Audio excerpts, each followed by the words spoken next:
Olha só, existe um padrão de comportamento que às vezes afeta muita gente e a pessoa nem se dá conta.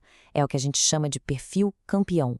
Sabe aquela corrida que parece não ter fim, sempre em busca de validação? Então, ela pode estar travando tudo na vida, desde a parte financeira até os relacionamentos.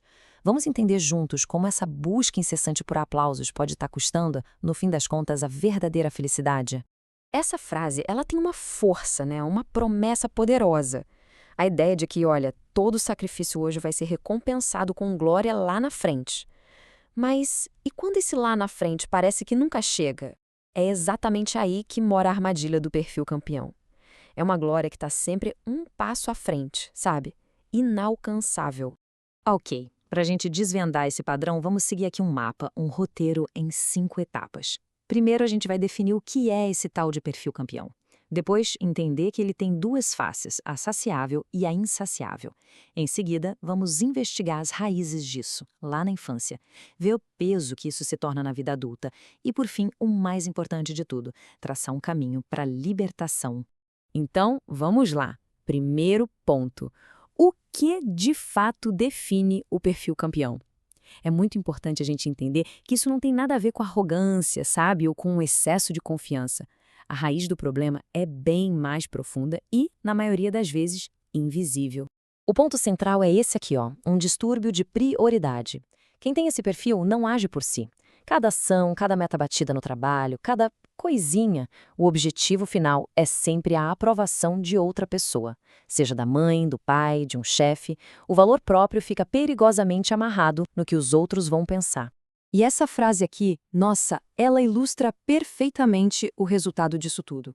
Mesmo depois de um monte de sucesso, diploma, promoção, a sensação por dentro é de um vazio, um buraco que nem o aplauso mais forte, nem o bônus mais alto do ano consegue preencher. Essa é a grande pergunta, né? E a resposta começa a tomar forma quando a gente entende que esse perfil se manifesta de duas maneiras bem diferentes, quase opostas, mas que são movidas pela mesmíssima necessidade. É aqui que a história fica ainda mais interessante, porque embora o objetivo final seja o mesmo, conseguir validação externa, os caminhos para chegar lá são totalmente opostos. De um lado, tem o esforço mínimo, do outro, a exaustão total. No dia a dia, a diferença é gritante. O campeão saciável, ele aprendeu a driblar o sistema. No trabalho, por exemplo, ele entrega exatamente o que foi pedido. O suficiente para ganhar um bom trabalho do chefe e pronto, evitou problema. Já o insaciável, nossa, ele está numa maratona que não tem linha de chegada. É aquele colega que vira à noite, entrega relatórios impecáveis, bate todas as metas, mas assim que recebe um elogio, a mente dele já está na próxima montanha que ele precisa escalar. Porque aquele aplauso que ele busca de verdade parece que nunca é o suficiente. Nenhum desses padrões surge do nada, né? Eles são moldados lá atrás, na infância, pelo jeito como os pais ou cuidadores interagiram com a criança. Seja por excesso de cobrança ou, acredite, por excesso de proteção. O campeão insaciável geralmente cresceu num ambiente de muita exigência. Ele ouviu coisas como: a vida é difícil, você não pode se acomodar. Foi uma criança que teve que virar adulto antes da hora, sabe? Carregando responsabilidades que não eram dela, tudo com aquela justificativa de que era para preparar para um futuro duro. Já o saciável viveu o exato oposto. Foi uma criança que recebia elogio por tudo, até pelo esforço mínimo. A mensagem que ficava era: você já é perfeito, não precisa se esforçar tanto. Esse excesso de proteção acabou criando um adulto que faz só o estritamente necessário para receber aquele afago, seja da família ou no trabalho. E esse condicionamento lá da infância não some com o tempo. Pelo contrário, ele se transforma num fardo invisível na vida adulta, criando uma espécie de dívida emocional que afeta todas as relações, principalmente com a família de origem. E aqui está o centro do problema na vida adulta: a tal da dívida emocional. A pessoa sente que precisa pagar os pais pela criação, seja conquistando o que eles não conseguiram, seja salvando a família de algum problema. Ela acaba assumindo responsabilidades que não são dela, tudo para quitar uma dívida que talvez nem exista de verdade. Uma abordagem bem interessante, a da análise corporal, sugere que essas tensões emocionais se refletem na nossa estrutura física. Pessoas com traços de caráter como o rígido e o masoquista, que são naturalmente muito bons em executar e em aguentar o tranco, têm uma tendência a se tornarem campeões insaciáveis.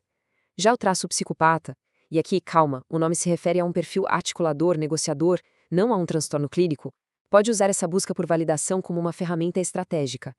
É um jeito de evitar ser controlado e de alcançar os próprios objetivos. É uma forma de entender como a nossa mente e o nosso corpo estão profundamente ligados. Mas a boa notícia é que esse ciclo pode ser quebrado. Essa dependência emocional é um padrão que foi aprendido, não é uma sentença para a vida toda. E existem, sim, passos práticos para a gente se libertar disso.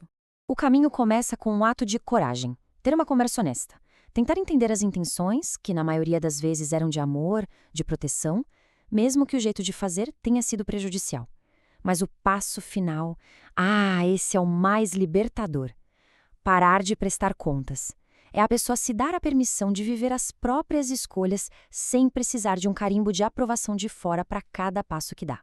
É exatamente isso. A alegria de verdade, aquela alegria genuína pelas próprias conquistas, só dá para sentir quando elas são de fato próprias. Quando não existe mais aquela necessidade de mostrar a medalha para outra pessoa para que ela tenha algum valor. Fica aqui essa reflexão para a gente pensar. Talvez o verdadeiro prêmio não seja mais uma conquista para mostrar para os outros, mas sim a paz de não precisar mais entrar na competição por uma aprovação que, de verdade, só pode vir de dentro.